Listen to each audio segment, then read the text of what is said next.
Good afternoon, guys, or morning, whichever it may be.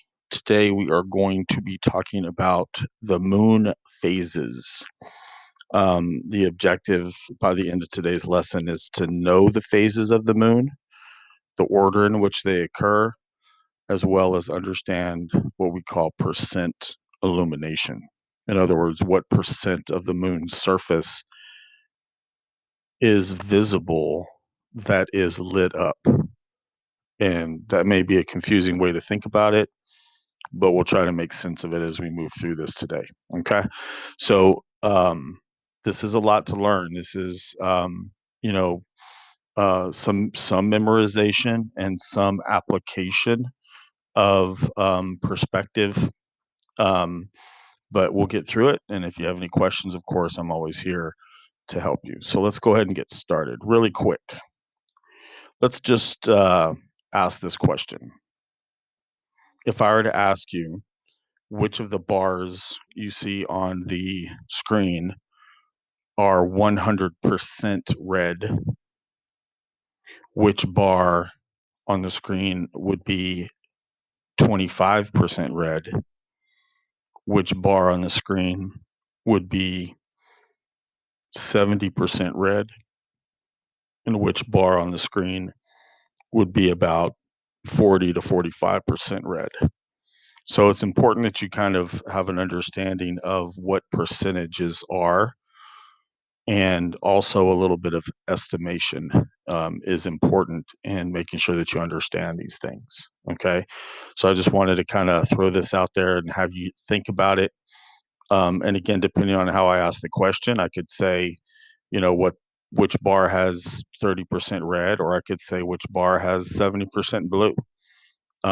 So I'm pretty sure that you all have a pretty okay, firm grasp of percentages and what they mean, because as we start talking about the different phases of the moon that we see, we have to kind of understand approximately what percentage of the moon is visible to our eyes.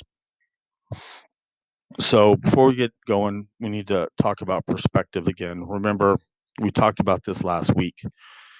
You have to be able to, when you're answering questions or being challenged by a test, when it comes to moon phases, you have to be able to put yourself in a place that the picture does not put you. So, for example, if you just look at this picture in the bottom right, you have to understand that if you were seeing this with your own eyes, you would be in space in a spacecraft millions of miles above the sun and the earth, being able to look down to be able to see this. Okay. This is definitely not what the moon looks like every single night. But you do need to understand that at any minute of any day, there's always half of the moon lit up from the sun and half of the moon that's not lit up, or a light side and a dark side. Same thing with the earth. There's half of the earth is in daylight and half of the earth is in nighttime. And any other planet or body in the solar system is always half lit by the sun, and the side facing away from the sun is always dark. So, from this perspective, both the Earth and the moon look similar because the side facing the sun is going to be the lit or illuminated side, and the side facing away from the sun is going to be the dark side. Now, again, we don't see the moon like this. We see the moon go through progressions of different shapes and different sizes. So, we have to always remember that the moon is in these 8 different positions throughout the 29.5 day cycle, lunar cycle. But what we see from Earth is different. Okay. All right. So there are 8 total phases of the moon, but there are really only 5 major names that you really need to understand. And then the other 2 words that we'll get to at the end, um, we use to describe what type of crescent or what type of gibbous it is, depending on what point in the lunar cycle the moon is in. Okay, so gibbous, crescent, quarter, full, and new. Some of these are pretty obvious to you. Some may be brand new to you. So we'll take them step by step.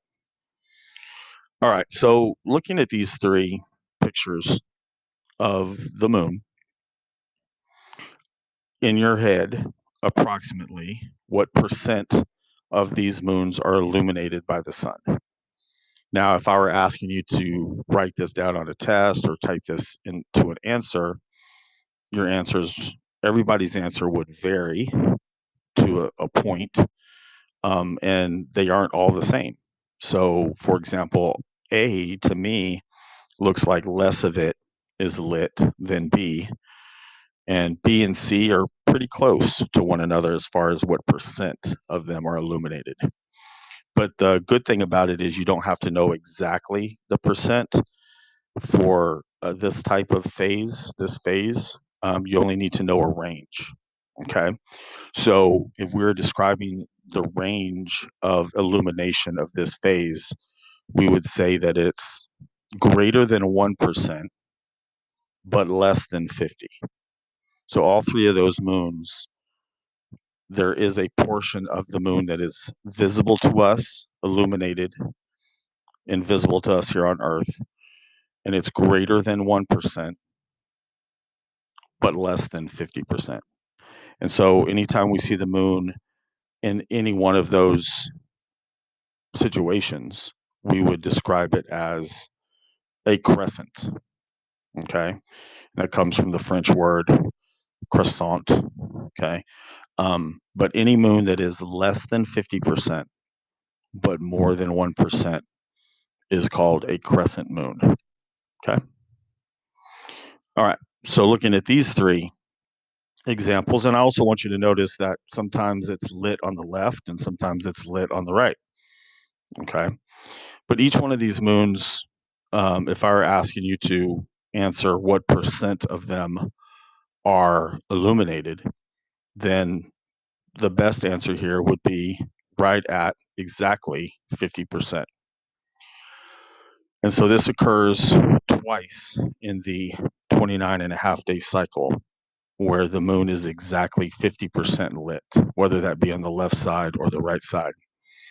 And we call this moon, whenever it is half lit at 50%, we call this moon a quarter moon. Now, that doesn't really make a lot of sense because, there are four quarters in a dollar, there are four quarters in a football game, four quarters in a basketball game. So, but you might say, hey, coach, we're seeing four, or we're seeing half, 50% of the moon. Why is it called a quarter?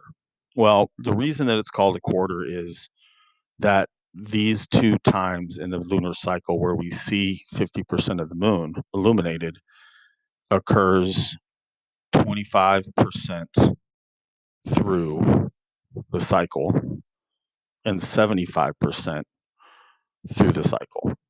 And so we can break the lunar cycle down into four segments.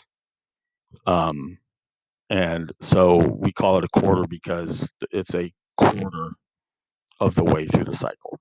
So we don't call it, I mean, every day talking to your buddies, talking to your mom and dad, you look up and you say, oh, it's half a moon tonight.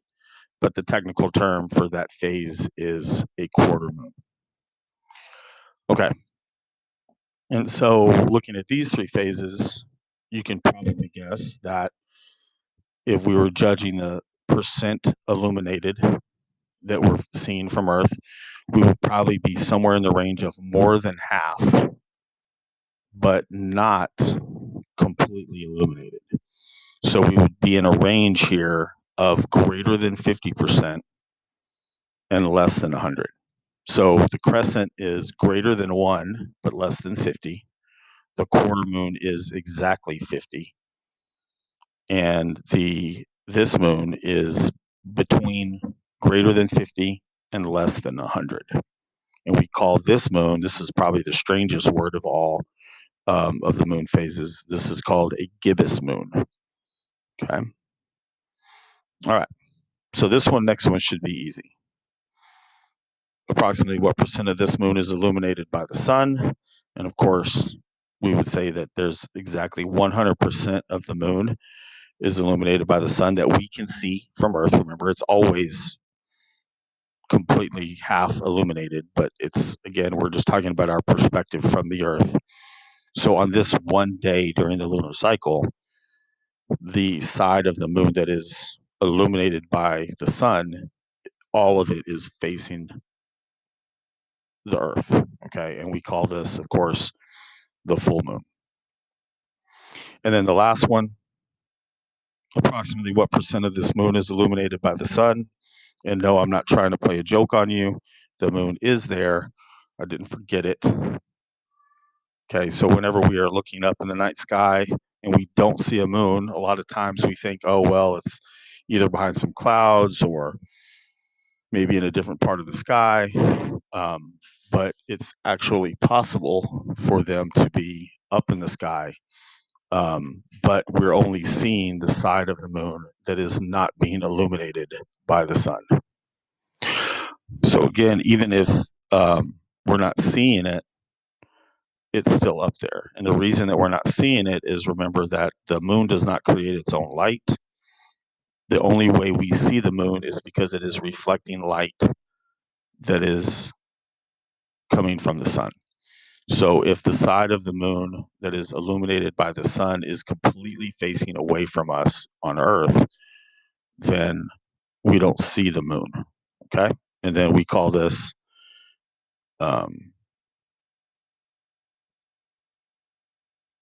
0%, and we call this the new moon. Okay. All right. So to summarize the phases, a crescent moon is any time that the moon um, is anywhere between 1 and 49% illuminated. A gibbous moon is when it's anywhere between 51 and 99% illuminated. A quarter moon is illuminated exactly at 50%, and a full moon is illuminated exactly at 100%. And of course, the new moon is 0%. And again, this is all as seen from the Earth. Okay. All right. So let's kind of break it down into the beginning of the lunar cycle and the end of the lunar cycle. So read these two quotes, and I want you to focus on the two words that are in yellow and try to come up with what you believe to be the meaning of those words. Professional baseball is on the wane. Salaries must come down, or the interest of the public must be increased in some way. So what this person is basically saying is that professional baseball's popularity is dwindling or getting lower. And the only way that they can bring the popularity back up is to lower the salaries of the players or do something to increase the public interest in the game. So if I were using context clues to figure out what the word wane means, I would kind of say that professional baseball is on the downturn. It's going away. It's not as popular. In the other quote, it's the experts in adolescent development who wax most emphatic about the value of family meals. For it's in the teenage years that this daily investment pays some of its biggest dividends. And this is a challenging one. Okay. Some other times you might hear someone say that somebody waxes poetic about something. But in this case, wax means something, the person, the experts in adolescent development go on and on and on and on constantly about the value of having family meals. That's what waxing means, or to wax in this context. All right. So in this context, wane means to go away. In this context, wax means to evolve or continue to go. And the reason that I'm spending time on this is because, remember, we have crescents and gibbuses in new and full and quarters, but there are 8 total phases. So there are actually 2 crescents and 2 gibbuses during the lunar cycle. One of them is a waxing crescent or a waning crescent, and the other one is a waxing gibbous or a waning gibbous. So we have to understand what those two words mean to apply it to the two different crescents that we see in the lunar cycle and the two different gibbuses that we see in the lunar cycle. So, of course, when we wax a car, we make it shine. When you wax poetic, you go on and on about something. So, waxing as it applies to the moon is when the moon is coming out of darkness. After the new moon, where we see 0% of the illuminated side of the moon's motion will start to let its reflected light appear on the right side. So, at the beginning of the lunar cycle, we will see the light of the moon starting on the right. Okay. As it continues through the next few weeks, the illuminated side of the moon, as the moon rotates and revolves around the Earth, becomes more and more visible, increasing from 1% to 49%, and then from 51 to 99%. So those are what we call the waxing portion of the lunar cycle as the moon gets bigger. So one of the stories, myths, was that there's a man on the moon, and that there's a man on the moon up there, and he constantly is waxing the moon to brighten it up so that everybody here on Earth can see it. Okay. And so he's making the moon shiny so that we can see it. And it takes him about 2 weeks to get from the new moon to the full moon. And as he's moving across the moon, shining it up and waxing it, making it bigger and bigger and bigger. So again, here's the waxing portion of the cycle. The new moon, it only occurs on one day of the month. The waxing crescent actually lasts about a week, 7 days. It's actually where we get a week from on our calendar. Um, so as it grows, one day it may be at 3%, the next day it may be at 6%, the next day it may be at 15%. So each day through the waxing phases, a little bit more of the moon becomes visible to us. So when it's less than 50%, but it's getting bigger, we call that a waxing crescent. Then it reaches exactly 50%, and that occurs on one day of the month. So we call that the first quarter, because this is the end of the first quarter, or 25%. We're 25% of the way through the lunar cycle. And then the next 7 days, it gets bigger than 50%. And so we call this the waxing gibbous phases, and that lasts approximately 7 days until we get to 100% illumination, where we reach the full moon. Okay, so that's the waxing phases of the lunar cycle. The waning phases are the ending phases, towards the end. To wane means to be towards the end of something. For example, the waning moments of a basketball game, the waning moments of someone's life. So waning as it applies to the moon is when the moon is decreasing in size or starting to go away. So after the full moon, where we are seeing 100% of the illuminated side of the moon's motion is going to start to let its reflected light disappear from right to left. As it continues throughout the next few weeks, the illuminated side of the moon becomes less and less visible, decreasing from 99 to 51%, and then from 49 to 1%. So a waning moon is when the moon is moving between the full and new moon phases. So we ended the last part of the cycle at the full moon. So this next part of the cycle, starting with the full moon, goes into a waning gibbous, because again, it's going to be more than 50%, but less than 100. And again, that lasts about a week. And then we're going to reach the last quarter, which is exactly 50%. So this is the beginning of the last quarter of the lunar cycle, the last 25%. And then about 7 days of waning crescents as the moon gets smaller and smaller and smaller on the left side, until we get to the beginning of the next cycle, which is the new moon. So this is the entire cycle from start to finish, going left to right. Again, labeled just very similar to the way the last two slides were. I just put it all together for you into one cycle. The new moon, waxing crescent, first quarter, waxing gibbous, full moon, waning gibbous, last quarter, waning crescent, and new moon. And again, remember, The waxing phases are when the light is increasing, and the waning phases are when the light is decreasing. This is going to be an extremely important slide on your activity today. So this is just a GIF that shows what we call illumination.